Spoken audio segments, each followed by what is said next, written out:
Today's show is sponsored by DVCBuyResale.com. DVCBuyResale.com is a great place to buy or sell your Disney Vacation Club membership. You can view their current Disney Vacation Club resales, get answers to frequently asked questions, and see the DVC points charts all at DVCBuyResale.com. Or call Chantel directly at 1-800-844-4099. This is Walt Disney World Today. Give us 5 minutes and we'll give you the world. It's Friday, April 18th, 2008, and this is episode 398 of Walt Disney World Today. I'm Matt Hodgberg from StudiosCentral.com. On the show today, we have Mike Scopa of AllEars.net. Welcome, Mike. I'll have to read the podcast opening in a certain accent so that you'll be able to get a clue, so you guys will be able to. When the world turns its back on you, you turn your back on the world. That was an accent? That was my best accent, yes. What accent was that supposed to be? New Hampshire? Yes, it was New England. Yes. Say it again. With an accent. With an accent, with a real accent. I don't remember what accent's supposed to be, so I had to. All right, here we go. When the world turns its back on you, you turn your back on the world. This is all you, Newell. I got nothing. Splashtacular? No. Send your guesses in to answers@wwtoday.com. No, please. That email doesn't exist, so don't send it there. I have no idea. I give up. What is it, Scopa? I'll give you a clue. It is no longer an active attraction. It has been gone for about, I would say, 8 or 9 years. It's a pre-show quote. That would have an accent? Yeah, and it would. I just can't do this accent in this voice. Otherwise, where's it from? Time is money. Time is money. Time is money. What is it? It is from the old attraction called Legend of the Lion King, which is where PhilharMagic is right now, and it was Rafiki talking to the guests in the pre-show area. Thank you. Also on the show, we have Mike Newell of Mouse World Radio. Welcome, Mike, and thank you for the sound effect. That just sucked all the energy out of me. And also joining us is Annette Owens of MEI and Mouse Fan Travel. Welcome, Annette. Oh, thanks for having me back. Anytime, Annette. And it's Friday, and we feel like doing listener questions. So we're going to do some more for you because we just can't get enough of them. And we're really far behind. So first email is from Oscar, who's from Madrid, Spain, a mere 4,300 miles from Orlando. I know you have listeners in the United Kingdom, Japan, and other remote locations, but I thought I'd like to know that you have conquered one more nation. I'm an avid listener of your show since episode 1, and want to thank you all for your outstanding effort you put in every week. Now for my question. My extended family, including 9 adults and 2 kids, will be 4 years old by the time that we travel, are planning a trip to Walt Disney World for January 2010, either Polynesian or Grand Floridian resorts. Being so far away from Orlando, we don't get the chance to visit so often. Our last trip was in 2005. So we're planning very special occasions for us, and we cannot afford to screw up our planning. When should we start planning? Should we go with a travel agent? After listening to your show, I have so many issues dancing around in my head that I need to organize a list of priorities that I have and focus on them in organizing such an important trip. Imagine having to wait so long between trips to Walt Disney World. Crucial tips, suggestions, etc. would be most welcome. Wow, planning a trip for 2010, which is basically 2 years out, a little less than that. First of all, Annette, am I correct in saying that international guests have to use travel agents that are like in their own countries? No, that is not correct. Okay, I thought I have clients all over the world. So Japan and Australia. No, sometimes having somebody over here stateside helps because we're able to call and make those dining reservations for you. That's a heck of a time conversion for that for that dining call from Madrid, as well as look for discounts of some of that other. So, definitely a travel agent over here would be able to help. Okay, and of course we should mention the official travel agency of WDW today is MEI Mouse Fan Travel. And certainly they can. That might be a good option for you, Oscar. I would suggest you do use a travel agent. It helps just keeping everything together. Like Annette said, I mean, making ADRs, first of all, will just make it far more convenient for you because of the time difference. But also allows you to keep everything kind of ready to go. Because, Annette, how far in advance can you book a room at Walt Disney World? Is it like 18 months or something like that? The furthest out I've got booked right now is December. I haven't moved into 2010, so I haven't asked that yet. You caught me off guard on that one. Well, I mean, certainly what you can do is someone like Oscar can contact a good Disney travel agent, and Do we know one? do we know? Oh, I don't know. Maybe. and that might be a good way of starting. Ones. We only know great ones. We don't know good ones. Oh, very very good. Good save. Oh, even better. Good save. Scope, any general tips for someone planning this far out in advance that you can think of? The thing is that number one, begin to sketch out a little structure as to what your vacation is going to look like. Obviously, that far ahead, you really won't know exactly how much it's going to cost you. So, it's good to start, saving your pennies. I think that there should be some kind of a book or some kind of a journal that you should keep to write down questions that you need to address for the planning of the vacation. It's never too early to start thinking about what you're going to do. Knowing what time of year you're going to go, knowing where you're going to stay, how long you're going to stay, if you're going to stay on the property, off the property. There are a lot of questions that, as they come up, as he thinks of them, he should write them down in a little journal. And then when it gets to the point where he is in contact with a vacation planner, address those issues. That's a good tip. Oscar, also, if I may, I want to let you know that I run a blog called DisneyHispania.blogspot.com, which to my knowledge is one of the few Spanish-language Walt Disney World fan sites out there, and I did a recent post on Mouth World Radio, in fact. I did see that. Remember, Matt? I sent that out? Yeah, we saw that link. I did see that. Wow, cool. Thank you. And thanks to Google Translate, we were able to figure out what he wrote. Exactly. I can't believe you fit that many insults in Spanish in just one post. That was my first. I was like, uh-oh, this is bad. Let me see what this is. But it was all good. Thank you, Oscar. Next email is from Jordan Biber, who writes, Gentlemen, I have really enjoyed the show since I started listening around episode 150, and have now hit the archive and listened to every single episode. Coincidentally, my family and I will be there the same week that you'll be there in May, so if you need someone to fill in for Scopa, I would be more than happy to buy some Dole Whips and complain about all the other kids in the park under the age of 16. Oh, nice. Speaking of the May trip, we've got a 7-day trip with Magic Your Way tickets with the free park hopper and water park option. Given we usually go for 2 separate week trips, usually early May and late September for free dining, I think upgrading to an annual pass is worth it based on the ticket prices alone. So here's my question. Should I upgrade when we get there for our May trip, or wait until the next trip to plan to buy one? We have already booked the hotel in May, so we can apply the annual pass discount when we get there, or is it just too late? Well, I would say, Scope, I think you'll back me up in saying that he definitely should get an annual pass. Yes, and the sooner the better, because you never know when the prices are going to go up. And if strollers are going to go up like that, out of the blue, an annual pass, cost of an annual pass, those prices will go up. I think that purchasing your annual pass, if you know you would be better to have an annual pass and use that in the discounts. If you know you're going to get one sooner or later, I think the sooner you get one, the better off you are. Especially, Matt, the thing is that if you're getting an initial pass, you're not turning the timer on it until you actually use it. So, I mean, you get that voucher and you put it away and you freeze the price. Otherwise, you're prone to some price increases down the road. Absolutely.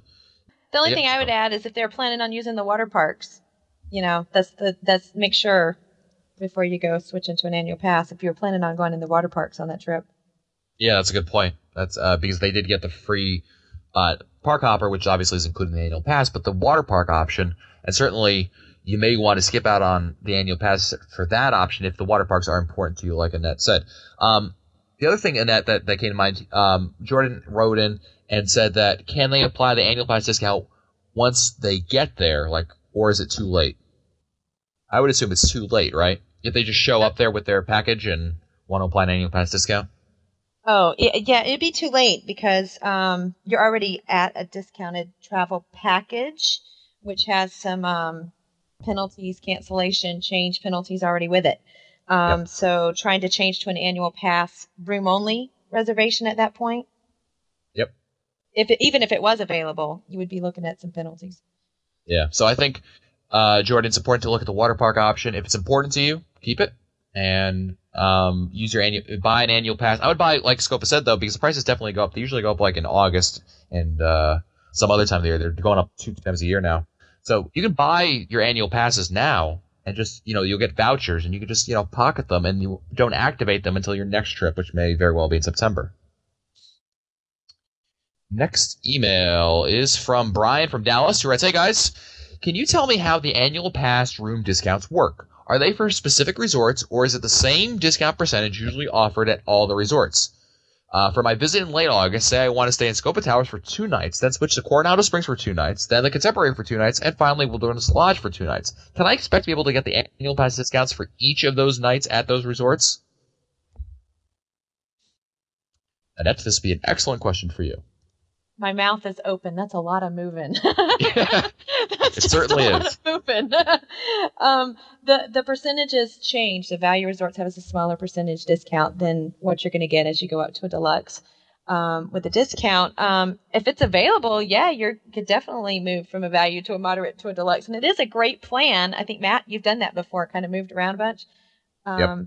I'm just not a fan of packing and unpacking. I know they'll move your luggage for you, but I'm just not a fan for me. And personally. of course, when they release annual pass discounts, generally they release them for almost all the Walt Disney World resorts. There may be some room types excluded from that, but generally all of the resorts are usually included. Is that correct? Right. Okay, so that was part of Brian's question. Thanks, love the show. David Lee Roth rocks. Sure. Len would love that. Appreciate that. But Len's in a gutter somewhere right now, so. Next email is from Nicole and Teresa Jolly of Brooklyn, Connecticut. Who writes, "Hi guys, just found your show and love it. My 6.5-month-old loves it as well, and she thinks you're talking right to her, and she laughs all the time while we're listening.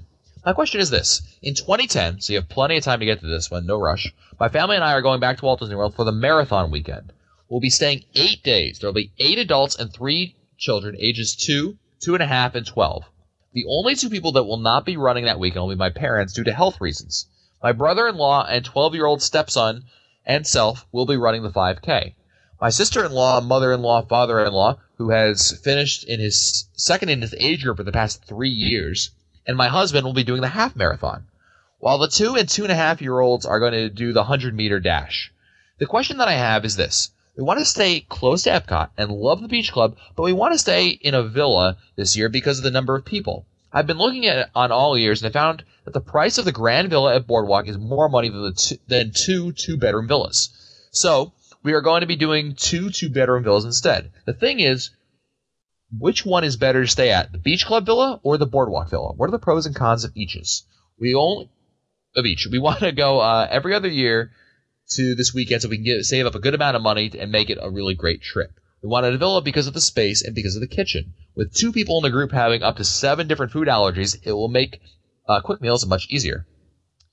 So, with all that said, Beach Club villas or Boardwalk villas? Annette, what are your thoughts? In January. Yes. So the pool at the beach club might not be such a draw. Yeah, that's right. I have seen kid pool in January. Well, the pools are heated. You got to get out. Fair enough. That is true. Get to swim freezing weather. Well, that's a tough one. Yeah, you see, the main attraction there is the pool at Beach Club because we mentioned before the Beach Club villa views aren't that great. They generally just view nothing. Some face Epcot, but generally they're not as good of a view as the Boardwalk villas. I like Boardwalk villas. I think I like the Boardwalk Resort more than I like the Beach Club Resort, and that's a personal preference kind of thing. The parking at Boardwalk kind of stinks because it's kind of far away depending on where you are. I think the pool also at Boardwalk isn't bad at all. I like the I'm struggling to remember the name of the slide or the pool. It's a pretty nice slide they have over there with the clown. So I'm gonna vote for Boardwalk villas. Scopa? That's a tough call.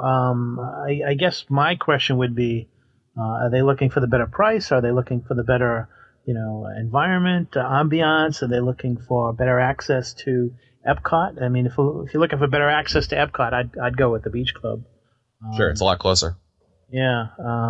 As a runner, I would probably prefer the Beach Club too, just because it is closer and. No, that makes sense. I mean, if I had an option between the two, I think I would go with the Beach Club. And one of the reasons is that the night before the half marathon, you really need to go. You really need to get to bed early, like 7, 8, or maybe 9 o'clock, the latest, because you're getting up at 2 or 3. So if you're at the Beach Club, I'm guessing that the Beach Club villas may be a little bit more quiet than the Boardwalk villas. I don't know. I'm taking a guess on that. That was a good point. Yeah. I didn't think about that not being a runner. That's a great point. Yeah. So I think you brought up an excellent point, Mike, and I have to renege on what I just said and go with the Beach Club villas based on the running aspect of it. Yeah. Next email is from Lynn from Waterville, Maine, who writes, "Hi guys, I love listening to your show for all the great Disney information. I'm planning a 6-day trip to Walt Disney World in December, staying at Pop Century. I'm a relatively new listener, so I don't know all the history. Why is Pop Century called Scopa Towers?" Well, this is an excellent opportunity again to plug the Walt Disney World Today wiki. If you go to www.today.com, Lynn, on the right-hand side is a link that says the wiki, and it's really just an online encyclopedia all about this show. And among those different items that you'll find over there are a listing of all the inside jokes that we have on the show. And Scopa Towers is described over there, and it's also, I think, a link to the episode where it was first used, so you can get a better idea. And certainly for a lot of our newer listeners who are joining us, we always welcome all of our newer listeners. It's a great opportunity for you to use that Wikipedia, or the wiki rather, to go in and get a lot of information about our show that may not be, fairly clear to some of our newer listeners. Lynn also writes, now to the transportation questions. Will I be happy using Disney World transportation to get around the parks, or will I want a rental car? On this or another trip, I want to leave the world, imagine that, to go to Universal Studios. I'd like to see a friend from college who's been working there as an actor there for 17 years. What's the best way to get from Walt Disney World to Universal? Thanks for all the great advice. Well, I think generally speaking, Scopa, we always recommend renting a car, right? Especially if you're going off-site, Matt. Yes. And you can rent a car. You can rent a car for less than a double stroller these days, so it's a good deal. Absolutely. Definitely recommend renting a car. To get from Walt Disney World to Universal, if you're driving yourself, the easiest way is just to go on I-4 and shoot up there. It's a straight drive. You'll see the signs for it. You really can't miss it when you hop on 4 from Walt Disney World. If you go from Walt Disney World property, you go through Downtown Disney, and there's an on-ramp right to I-4 from the Downtown Disney. You just take a right out of Downtown Disney, and you get on 4, and Universal's right over there. So that's probably going to be the best way for you to go, Lynn. Next email is from somebody who did not include their name. But this is an appropriate email. I think the email actually is from the Mouse Worshipper. It writes, "Hello, various menfolk who need a permanent female voice on the show." Well, that's Annette. See? So Annette sent this in. Oh, okay. Anonymously. Anonannette, yeah. Well, Anonannette writes, in response to episode 366, this year I learned that the Polynesian Resort has Dole Whip at Captain Cook's, and they have vanilla Dole Whip. I don't recommend it. It tasted like citrus swirl over in Adventureland. But if you savor the experience, what is an anonymous email writer going to do? Oh, also, I learned that Disney Quest has a mini cheesecake factory called the Wonderland Cafe with free internet access. Yeah, top floor. I thought they closed that Cheesecake Factory. I thought they did too. I thought I remembered. Just last week. We got to get to these emails faster. There's proof right there. Yeah, I remember reading it just last week. Yeah. Well, what we'll do is, Newell, if you can do some Googling, we'll put this in the show notes. Time for one last email. It's going to be from Dan from Raleigh, North Carolina. Writes, "Mangello, guys, I've listened to your podcast for almost a year, and I thoroughly enjoy it. I've got a sort of non-traditional..." I got to interrupt. Sorry. Hey there, neighbor. Okay. Feel better now, Annette? I do. I'm sorry. Outburst. I've got a sort of non-traditional question for you. Luckily, it's not related to any imminent trip, so it's okay if you don't read this until 2009. I'm wondering if you could tell me what you all do in real life. I'm assuming the podcasting business isn't too lucrative, although if it is, please tell me how I can start. We all know that Len co-authors the Unofficial Guide. Ding. But what about the rest of you? I'm sure that all of our listeners would love to know about the nation's #1 podcast team. Thanks. Keep up the great work. Well, Lou Mongello is a... he meant us. Wow, cool. Oh, Yeah, the #1 team. Yeah, so Lou is Jeff. So is, Annette, you work what location near the airport over there? It's a Morrisville. So I'm right around the corner from whatever it was you said, but it's pronounced Raleigh. I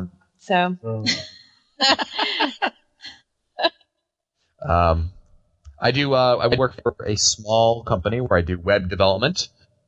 Scopa, you do... I'm an independent consultant. I'm currently consulting, doing consultant work for Hewlett Packard. I do different contracts for different companies. Sometimes my role is technical writer. Sometimes it's training program manager, performance consultant. I have a number of titles, so I wear many hats.